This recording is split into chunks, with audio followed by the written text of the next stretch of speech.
October 28, 1944. A field outside Nancy, France. Light drizzle. Cold. 800 black tank crewmen of the 761st Tank Battalion stand at attention in the mud. 18 days earlier, they came ashore at Omaha Beach. 10 days from now, they will be in combat. A column of jeeps roars up. MPs with mounted 50 cals fan out. Then a single armored scout car rolls to the head of the formation, beside their commanding officer, a white lieutenant colonel named Paul Bates. The man who steps out is not wearing a raincoat.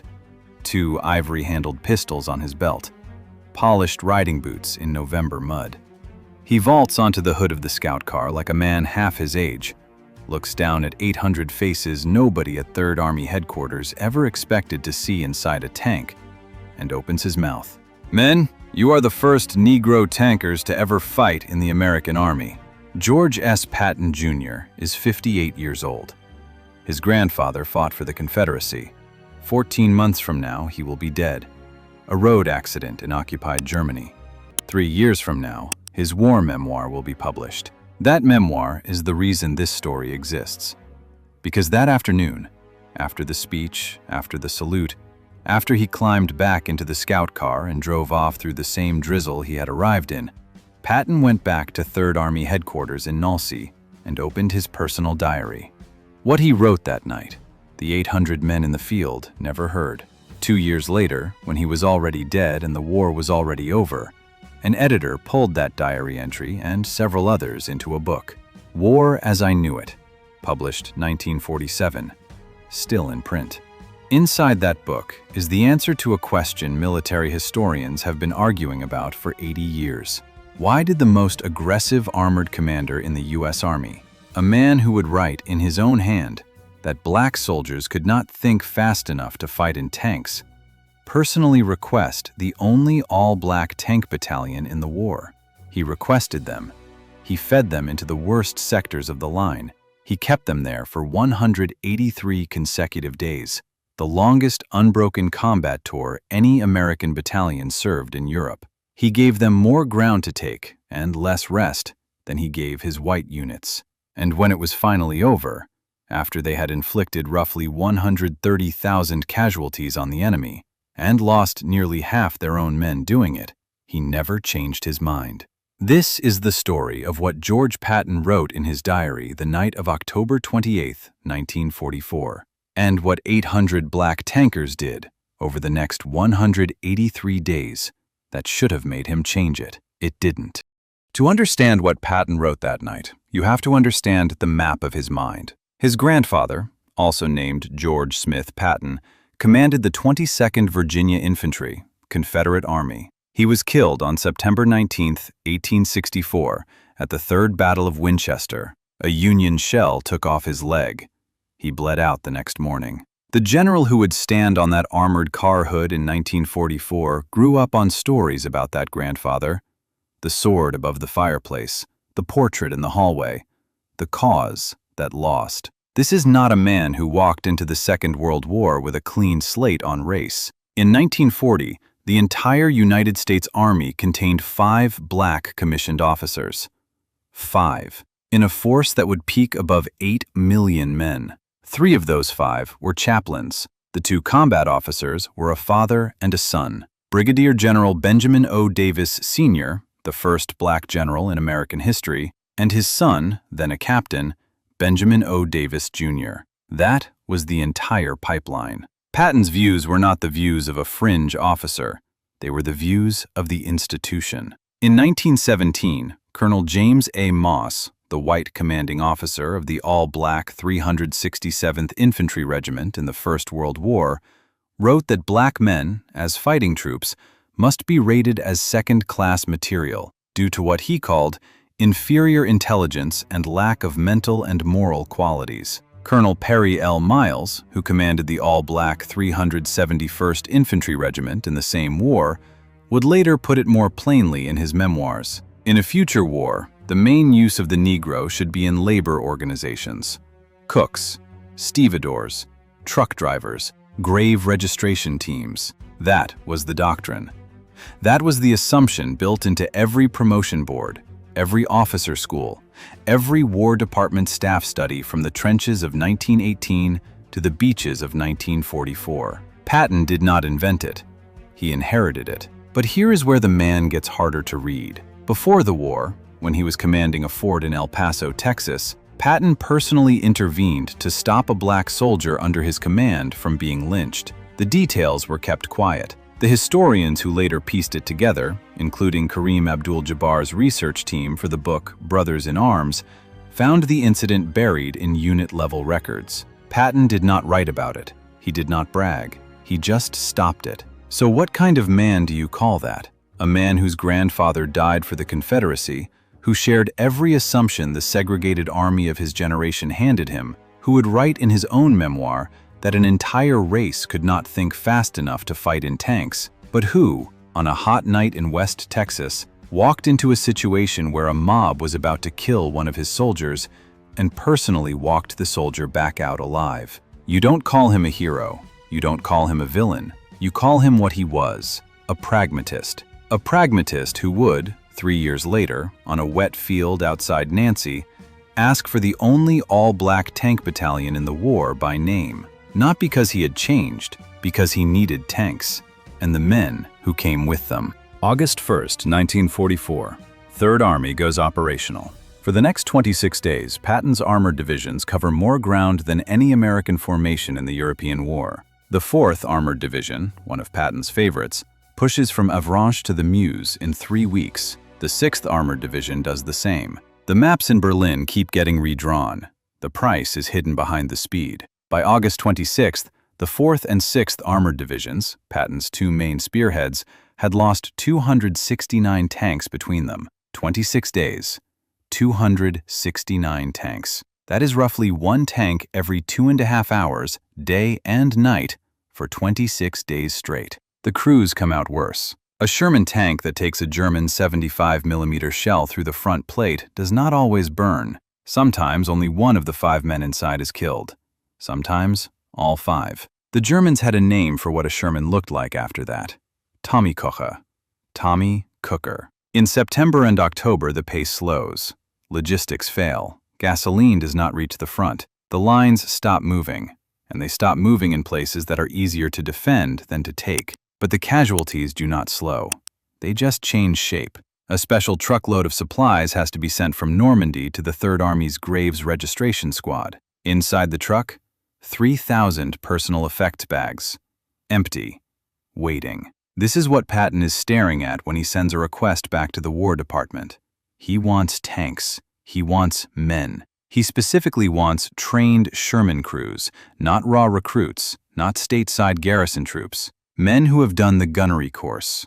Men who know what it feels like to button up inside 30 tons of steel and feel a near miss through the hull. The War Department writes back, "The pipeline is empty. There is exactly 1 tank battalion left in the entire United States that has finished its full combat training cycle and has not yet been deployed. It is Negro. Official designation, 761st Tank Battalion, Independent. 676 enlisted men, 30 black officers, 6 white officers, including their commanding officer, a Wisconsin-born white lieutenant colonel named Paul Bates, who had been told by superiors more than once that taking command of a Negro unit would end his career. 2.5 years of training at Camp Claiborne, Louisiana, and Camp Hood, Texas. Rated superior and combat ready by Lieutenant General Ben Lear of 2nd Army after a final inspection. The cable lands on Patton's desk in his headquarters trailer. He reads it. He looks up at the staff officer who brought it. "Who the hell asked for color?" Then, before anyone can answer, "I asked for tankers." On October 2nd, 1944, the 761st Tank Battalion, still in England, still attached on paper to the 9th Army, is reassigned, by name, by request, to the 3rd Army of George S. Patton Jr. They will be on French soil 8 days later. Patton will be standing on the hood of their commanding officer's scout car 26 days after that. To understand who climbed onto those tanks at Nancy, you have to go back 2.5 years. April 1st, 1942. Camp Claiborne, Louisiana. The 761st Tank Battalion is constituted on paper. 676 black enlisted men, 6 white officers, 30 black officers, a number so unusually high for the segregated army that the War Department's own planners had to write memos explaining how it happened. The training began on M5 Stuart light tanks, 37mm main gun, .30 caliber machine guns. Quick, thin-skinned, designed to scout, not to fight head-on. 2 years later, at Camp Hood, Texas, they would be upgraded to the M4 Sherman with the 75mm gun. 6 white officers, 30 black officers, 676 black tankers. 2 years of drilling in the Texas heat while every white armored unit at Camp Hood shipped overseas in 8 months or less. The men knew exactly what was happening. They were the longest trained tank battalion in the United States Army, not because they needed 2.5 years to learn the job. They were the longest trained tank battalion in the United States Army because nobody upstairs wanted to release them. One of those 30 black officers was a 25-year-old second lieutenant from California, former 4-sport letterman at UCLA. Ankle injury kept him off most combat assignments. His name was Jack Roosevelt Robinson, Jackie to anyone who'd known him before the war. July 6, 1944, Camp Hood. Robinson boards a military bus to ride from the post to a nearby town. He sits in the middle of the bus, next to the light-skinned wife of a fellow black officer. The driver, a civilian, white, orders him to the back. Robinson refuses. He cites the War Department directive from earlier that year, banning segregation on military post buses. He's right on the law. The driver doesn't care. Military police are called. Robinson is arrested. The court-martial charges that come down include insubordination, conduct unbecoming an officer, and willful disobedience of a superior officer. The charges land on the desk of the 761st's commanding officer for his signature, Lieutenant Colonel Paul Bates, white, Wisconsin-born, the man whose career had already been threatened over taking command of a Negro battalion, reads the charges. Then, he refuses to sign. So the Army works around him. Robinson is transferred out of the 761st into the 758th Tank Battalion, whose commander is willing to sign. The trial opens at Camp Hood on August 2, 1944. 9 officers on the panel. One of them, Captain Thomas M. Campbell, is black. 4 hours and 15 minutes of testimony, then deliberation. August 6th, full acquittal, all charges. But Robinson does not come back to the 761st. The Army keeps him stateside, on inactive duty, for the rest of the war. Because while his trial was running its 4 hours and 15 minutes, 21 days earlier, on August 27th, the 761st Tank Battalion had already boarded the British troop carrier Esperance Bay at Camp Shanks, New York, and sailed for England. They had left without him. On September 8th, they docked in Britain. On October 10th, they came ashore at Omaha Beach. On October 28th, they stood in the mud outside Nancy and watched a man in ivory-handled pistols climb onto the hood of an armored car. The man Robinson never got to hear. What Robinson never heard, the men at Nancy did. It was a short speech, by Patton standards, almost restrained. He stood on the hood of an armored scout car in the drizzle, looked down at 800 black faces, and spoke for maybe 2 minutes. The text survives. It is preserved in the National World War II Museum, in the after-action records of Lieutenant Colonel Paul Bates, and in the post-war testimony of men of the 761st who were there. The words are these: "Men, you're the first Negro tankers to ever fight in the American Army. I would never have asked for you if you weren't good. I have nothing but the best in my Army. I don't care what color you are, as long as you go up there and kill those Kraut sons of bitches. Everyone has their eyes on you and is expecting great things from you. Most of all, your race is looking forward to your success." Then the line that all 800 men would carry into combat: "Don't let them down, and damn you, don't let me down." He climbs back down from the hood. The MPs collapse the perimeter. The jeeps roar back toward the highway. The 761st is dismissed. That night, the battalion is loud. Men who have trained for 30 months, most of it inside Jim Crow, Texas, inside Jim Crow, Louisiana, riding to town in the back of the bus, eating at the back of the diner, sleeping in the worst part of the camp. These men have just been told by the most famous combat general in the United States Army that he asked for them by name, that he has nothing but the best in his army, that they are it. Decades later, when historians tracked down the surviving veterans of the 761st and asked them what they remembered most about that afternoon, they remembered 3 words, the same 3 words, over and over, nothing but the best. Now cut, same day, hours later. 3rd Army Headquarters, somewhere outside Nancy. George S. Patton Jr. is alone with his journal. He has a leather-bound personal diary that he has been keeping for decades. He writes in it almost every day. The entries from this war alone will eventually run to thousands of pages. He opens it. He writes about the inspection of the 761st. 1 sentence. He writes 1 sentence. They gave a good first impression, but I have no faith in the inherent fighting ability of the race. That's the entry. That's the whole thing.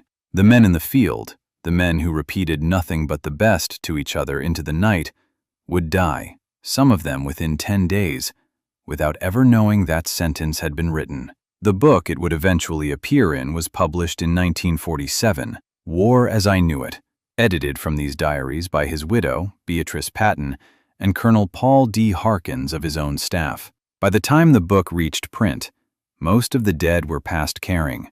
The rest, the survivors, the men who lived through 183 straight days of combat to come home, would not read it. They did not need to. They had already heard, in their bodies, what George S. Patton Jr. thought of them. They had heard it the only way that mattered, in the assignments, in the sectors, in how long he kept them in the line.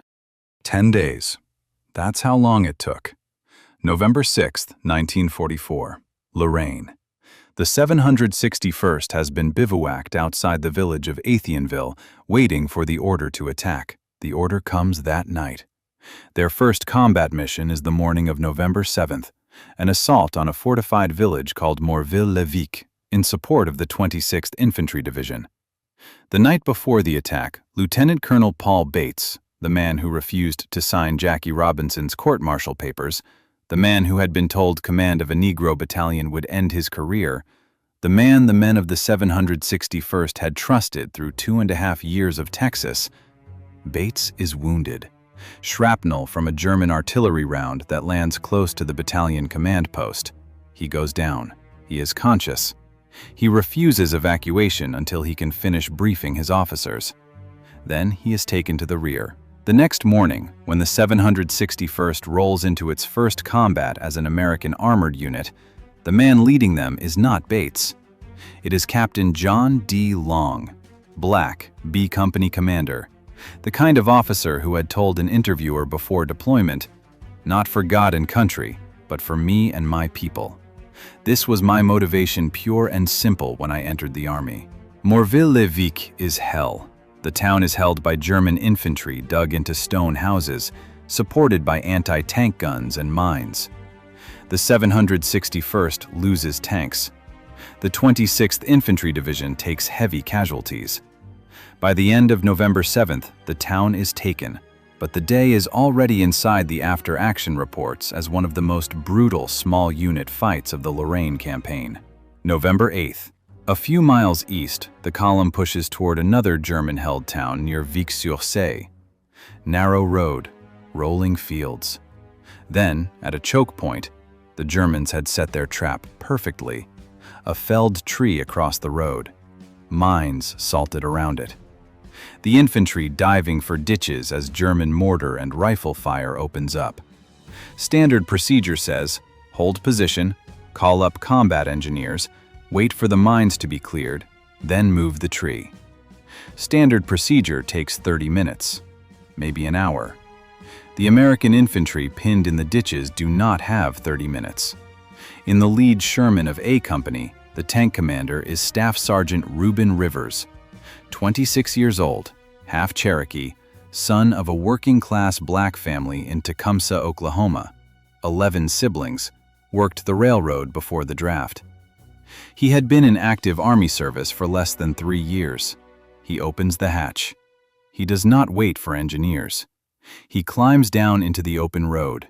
He walks through the minefield. He attaches a steel cable from his Sherman's tow hook to the trunk of the tree. He walks back through the minefield. He climbs into his tank. His driver puts the Sherman in reverse and drags the roadblock off the road. The column moves. The infantry come out of the ditches. The town falls. His commanding officers put him in for the Silver Star, the first Silver Star ever awarded in the 761st Tank Battalion. The citation, written in the dry army language of the time, calls it utter disregard for his personal safety. Rivers does not see the medal arrive. He has 11 days left to live. November 16, 1944, 8 days after Vic-sur-Seille. Able Company, 761st Tank Battalion, is moving on Gebling, a French village in the Saar that the 4th Armored Division had tried to take and failed. Lead tank, Staff Sergeant Ruben Rivers. Same man, same hatch, 8 days later. At a railroad crossing just outside the town, his Sherman hits a mine. The blast comes up through the floor of the tank. Rivers takes the worst of it. Shrapnel opens his right leg from knee to thigh, slashed, in the dry words of the citation that would eventually be written for him, to the bone. Captain David J. Williams, the company commander, comes up to the disabled Sherman under fire. He has the medic with him. The medic has a morphine syringe already out. Williams looks at the wound. He has seen wounds. He knows this one. He later wrote down what he said to Rivers. "Ruben, you're going back. You've got $1 million wound." A $1 million wound is Army slang for the injury every soldier secretly hopes for. Bad enough to be sent home, not bad enough to cripple you for life. Williams was offering him the war's exit door. Rivers knocked the morphine needle aside. He pulled himself up on the side of the tank. He looked at his company commander, the man he had served under for 2.5 years, and said, "This is one order, the only order I'll ever disobey." He walked, limped, over to another A Company Sherman. He ordered the staff sergeant, who was already in the commander's seat, to climb out. He climbed in. That night, combat engineers built a bridge over a stream into Gebling. The next morning, November 17th, Rivers led the Shermans into the town. Still no morphine. Still bleeding through the field dressing on his leg. For the next 2 days, the 761st fought house to house in Gebling. They lost 3 of 5 tanks to anti-tank guns in the streets, another one to a mine. At one point, German infantry put on captured American uniforms and tried to infiltrate back into the town overnight. Rivers' Sherman stayed on the line through it. By the morning of November 19th, his leg was visibly gangrenous. That same dawn, Able Company moved east out of Gebling toward Bourgaltroff. They hit a wall of German anti-tank fire almost immediately. Captain Williams radioed the order to withdraw to cover. Then he heard Rivers' voice come back over the radio. "I see him. We'll fight him." Rivers opened fire on the German positions. One other Sherman from Able Company joined him. The rest of the company pulled back under the cover his 2 tanks were providing. A German anti-tank shell, almost certainly a 75 from a Panzer IV or a towed Pak 40, punched through Rivers' Sherman. He was killed instantly. The other 4 members of his crew were wounded. The next day, November 20th, 1944, Captain David J. Williams sat down and wrote out a recommendation for the Medal of Honor. The recommendation was filed. Then it disappeared into the United States Army for 53 years. December 16th, 1944, 27 days after Rivers dies outside Bourgaltroff. 3 German armies hit the Ardennes forest. The American line breaks. The Battle of the Bulge begins. Within 48 hours, the rear of the American First Army is in chaos, and not just from the German breakthrough. Otto Skorzeny's Operation Greif has begun. English-speaking German soldiers in stolen U.S. uniforms are driving captured American jeeps through the rear areas, turning road signs, cutting telephone wires, spreading panic. On December 17th, Patton himself cables Eisenhower.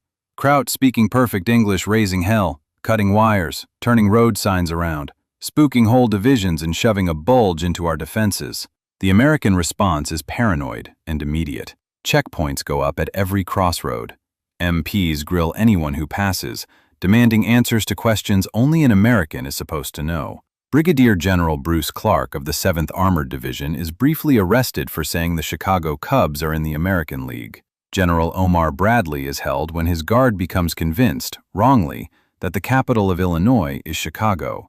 The system breaks inside 3 days. White American soldiers cannot reliably tell each other apart from German infiltrators wearing the same uniform and speaking the same English. Patton's solution is preserved in the oral histories that Kareem Abdul-Jabbar and Anthony Walton collected from surviving members of the 761st, half a century after the war, for their book, Brothers in Arms. According to those veterans, Patton ordered black soldiers, including men of the 761st, to take over the checkpoints. He gave them, in addition, a standing order, written down in the veterans' memories, if not always in the Army's paper trail. Any white American soldier at a checkpoint whose behavior looked suspicious, shoot him. The logic was cold and exact. Skorzeni's commandos had been hand-picked for one trait. They could pass as white American GIs. They had been trained on American slang, American sports, American radio. They could pass through a checkpoint manned by a tired white MP because they looked, sounded, and behaved exactly like the men they were impersonating. What they could not imitate was the specific posture, vocabulary, and demeanor of a black soldier in a segregated army. A black GI at a checkpoint in late 1944 could read a white American the way a fluent speaker reads a phrasebook translation. The fake ones gave themselves away. Patton had not changed his diary. He still believed what he had written about the race in October. He had simply found a use for what he believed. He had asked for tankers, and the only ones he could get were black. So he used them as tankers. He needed checkpoints that German commandos could not pass, and the only men in his army who could not be imitated were black. So he used them at the checkpoints. The 761st in late December 1944 was being asked, in effect, to perform the racism it had been subjected to for 3 years as a counterintelligence tool. They did it. They stood at the checkpoints. Most of Skorzeni's commandos who tried to pass through them did not get through. The ones who were captured, 18 according to most accounts, were executed by American firing squad after summary court-martial. The Bulge held. Patton's diary did not change. The arithmetic of what they did is plain. From late October 1944 to May 6, 1945, when the last of its tanks rolled into the Austrian town of Steyr and met Soviet armor across the Enns River, the 761st Tank Battalion fought for 183 consecutive days. These dates are not estimates. They are written into the Presidential Unit Citation signed by Jimmy Carter on January 24, 1978, 33 years after the last shot. No other American battalion in the European theater fought longer without being rotated off the line. The bill came due as follows. Approximately 130,000 enemy soldiers killed, wounded, or captured, 300 Purple Hearts, 11 Silver Stars, 69 Bronze Stars, 71 tanks lost. A casualty rate across the battalion of close to 50%. They were one of the first U.S. Army units to break the Siegfried Line, opening the way for the 4th Armored Division, Patton's old favorite, into Germany. On May 4, 1945, alongside the 71st Infantry Division, they helped liberate the Gunskirchen concentration camp in Austria, finding 15,000 Hungarian Jews so close to starvation that the tankers later said they could not bear to leave and were ordered to keep moving. 2 days later, they were the easternmost American battalion at the meeting with the Soviets. They came home with no parade. They came home with no Presidential Unit Citation, which by then every comparable white armored battalion of the European theater had already received. They came home, and the Army quietly broke them up. Captain David J. Williams's Medal of Honor recommendation for Ruben Rivers, dated November 20, 1944, sat inside the United States Army. It sat there for 53 years. George S. Patton Jr. did not see 53 years. He did not see 5. On December 9, 1945, his staff car was struck by a U.S. Army truck on a road near Mannheim, occupied Germany. He died in a hospital in Heidelberg 12 days later. The book he had been working on, War as I Knew It, went to print 2 years after that. He had never revised the sentence. Go back to the field. October 28, 1944. Light drizzle. 800 black tank crewmen of the 761st Tank Battalion standing in mud outside Nolsea. A man in ivory-handled pistols on the hood of an armored scout car. 2 minutes of words. Nothing but the best. That afternoon, in his diary, the words he wrote about them. 3 years later, in print, the words he chose to keep.